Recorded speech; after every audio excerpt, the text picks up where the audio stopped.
Έχει εδώ πέρα πληροφορία, να σας πω κιόλας αν θέλετε. Και μπορείτε να γραφείτε κιόλας αυτό που αύριο με τη Λιβύα.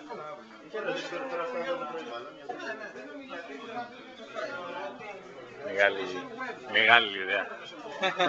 Σου έχω γνωρίσει κάπου νομίζω σένα, κάπου αλλού. Δεν ξέρω, Πού μένεις στη Φάρα? δεν μένω με Φάρα.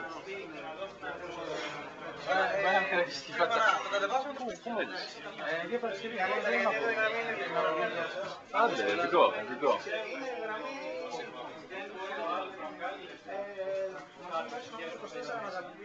Αλλά γιατί να το ξέρει ο ίδιος ο consumer, δηλαδή να θεωρεί consumer πιο ασφαλή τα στοιχεία του τραπεζικού λογαριασμού από την πιστωτική.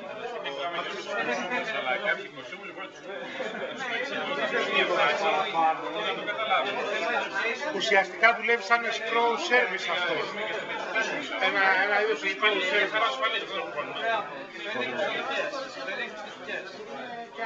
Αλλά είναι αμφισβητήσιμο το αν ο καταναλωτής θα τηρήσει τη κάρτα να του δώσει